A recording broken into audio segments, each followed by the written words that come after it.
दोस्तों, कहते हैं इस दुनिया में कोई आपके हाथ से छीन सकता है, लेकिन आपके नसीब से कोई चीज नहीं छीन सकता।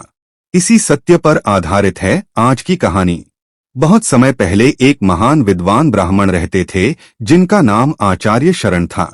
उनका परिवार छोटा था, केवल उनकी पत्नी और एक बेटा अर्जुन।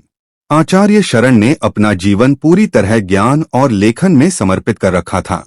उन्होंने कई ग्रंथ और पुस्तकें लिखी थीं, परंतु अपने इकलौते बेटे अर्जुन पर ध्यान देने का समय नहीं मिल पाया। उनकी पत्नी अक्सर कहती, क्या आपको अपने पुत्र से कोई प्रेम नहीं है? आप हर समय लेखन और अध्ययन में ही व्यस्त रहते हैं।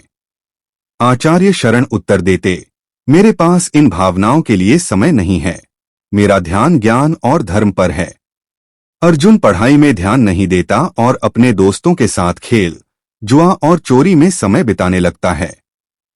धीरे धीरे उसने बुरी संगत अपना ली और एक दिन मंदिर में चोरी करते हुए पकड़ा गया। उसे राजा के दरबार में पेश किया गया। राजा ने आश्चर्यचकित होकर पूछा, क्या यह सच है कि यह लड़का आपके पुत्र है? आचार्य शरण ने झुककर कहा, हाँ, लेकिन उसे माफ करने का फैसला आपका है। राजा ने कहा कि यदि आप सार्वजनिक रूप से माफी नहीं मांगेंगे तो पुत्र को माफ नहीं किया जाएगा। आचार्य ने अनिच्छा के बावजूद अपनी पत्नी की धमकी और अपने सिद्धांत के बीच संतुलन रखते हुए माफी मांग ली। माफी मिलने के बाद भी अर्जुन की चोरी और बुरी आदतें खत्म नहीं हुईं। उसने अपने पिता की किताबें बेचकर पैसे कमाए और धीरे धीरे उसकी मां और वह स्वयं भूख और कठिनाई में फंस गए। अर्जुन के पास अपने पिता की अमूल्य पोथी थी, लेकिन उसे पढ़ना नहीं आता था।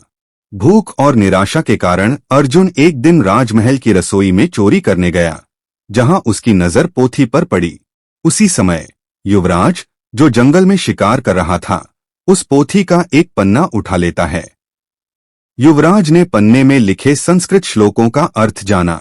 एक झूठ कई झूठों को जन्म देता है और झूठा व्यक्ति अंततः मुसीबत में फंसता है, और सत्य और ज्ञान ही जीवन को बचा सकते हैं। इन श्लोकों ने युवराज को अर्जुन की जिंदगी बचाने का मार्ग दिखाया। युवराज ने तुरंत राजा से अर्जुन को सम्मान और सुरक्षा दिलाई। अर्जुन ने अपने पिता की पोथी का मूल्य समझा और ज्ञान तथा मेहनत की ताकत को जाना। उसने अपने धन का उपयोग गरीब बच्चों के लिए पाठशाला बनाने में किया और स्वयं विद्या प्राप्त करने लगा। उसने जाना कि हाथ से छीनी हुई चीजें लौट सकती हैं, लेकिन नसीब से मिली चीजें अमूल्य होती हैं। दोस्तों, यह कहानी हमें सिखाती है कि अगर आपकी बुराइयां आप पर हावी हो जाएं तो आपका पतन निश्चित है, लेकिन सही समय पर सही निर्णय और नसीब की मदद से कोई भी विपत्ति पार की जा सकती है। जीवन में किसी की बातें, आलोचना या पीठ पीछे की बातें कभी आपकी राह तय नहीं कर सकती।